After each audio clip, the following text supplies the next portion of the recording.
Welcome to Model Horse Tack School. My name is Carrie, and today we're going to do something that looks like this for my Australian stock saddle endurance rider setup.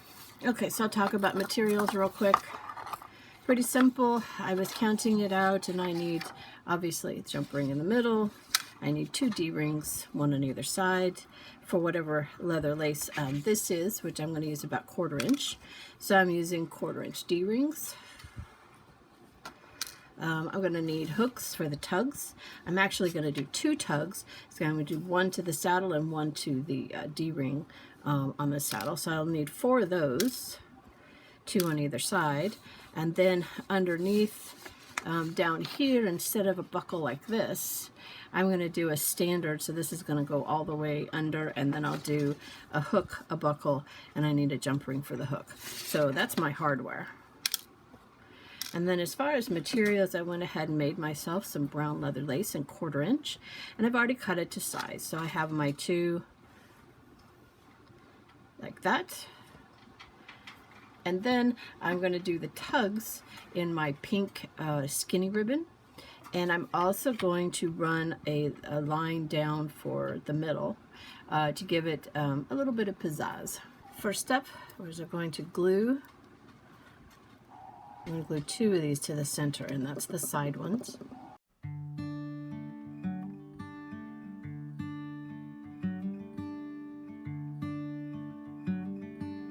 All right, and now I'm going to put on my D's on the end.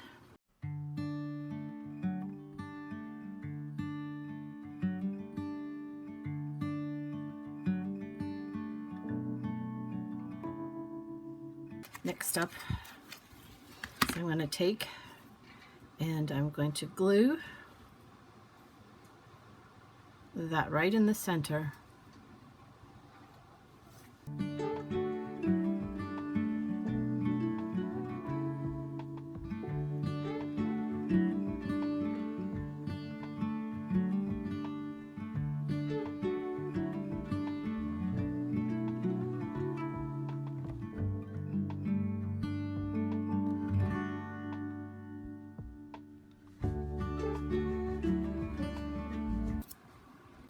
Okay, for the connection from the saddle, and I'm gonna, the cinch has a loop, so I'm going to create just a buckle and hook.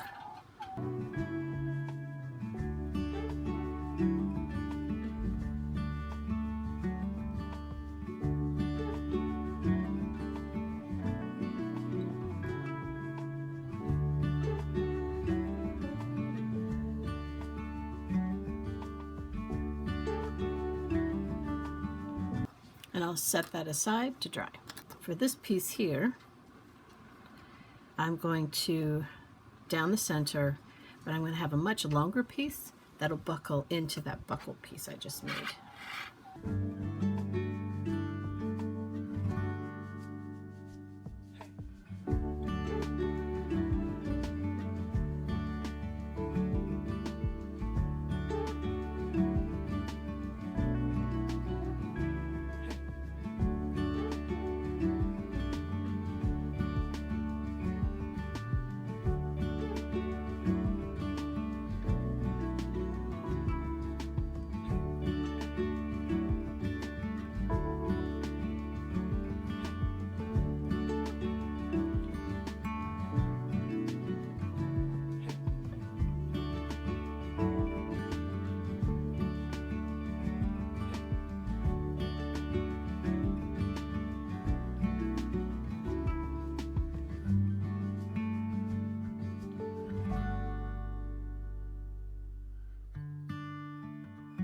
The material I didn't show you is this double-sided fleece, and I've had this for a while, and it just screams shadow roll and fluffing, and you know, you put the cinch in there for cinch protector. I mean, it just screams to be used, right?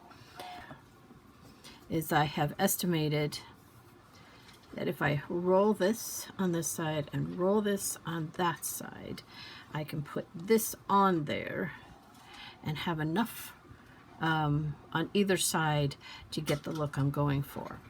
Now I could try glue, but glue is not going to give me a ditch in the middle. So I'm going to have to sew this on the sewing machine. I'll do that. Okay, so it looks something like that.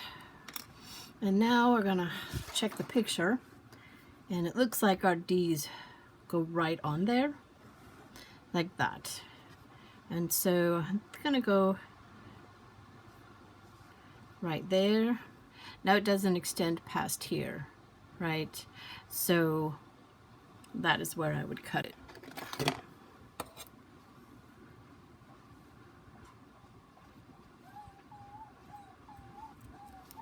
Okay, now that I've sewed down the middle, I went ahead and cut pieces that will match this length. And if you'll see on the D actually is on the fluff. And so I'm going to go ahead and glue that down with the D hanging over on there. Okay, so those are glued on and pretty much dry. Now I can go ahead and put on my center.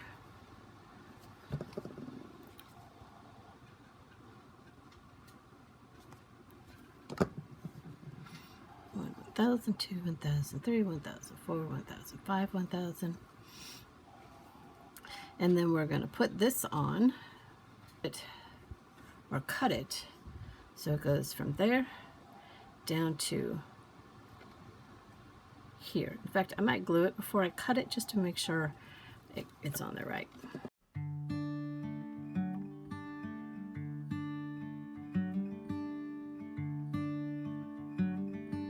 That's what it looks like. So buckle this here real quick.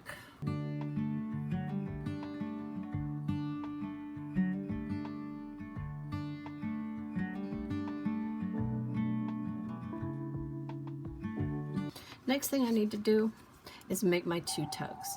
I'm going to do one from this D-ring on the saddle to the D-ring on the breast collar, and then I want to do another one that would actually be wrapped around the girth here, and that would also go to this D-ring. So it's going to be a double.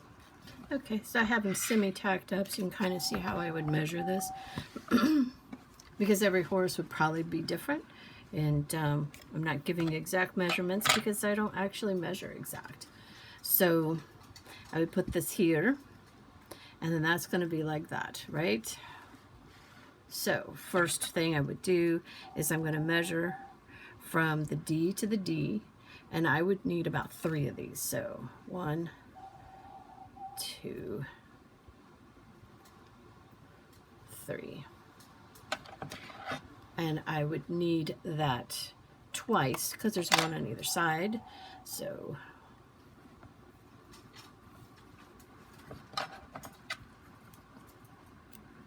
and that would take care of to the D. Now the other one I want is to go in the girth and then out again. So basically a loop like that. So I would need a loop, and then I would need to make it to the D and then back one more time. So this is a little bit different.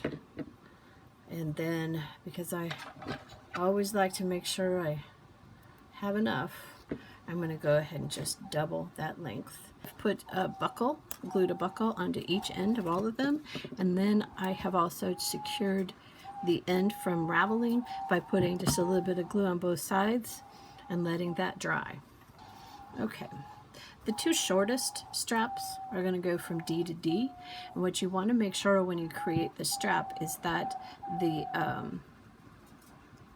extra, when it's buckled, goes back towards the horse. Alright, so we're going to go through the D, through the buckle, and then we're going to put keepers on both sides, sliding keepers on both sides. And for that I'm also going to use more of my skived residual leather lace.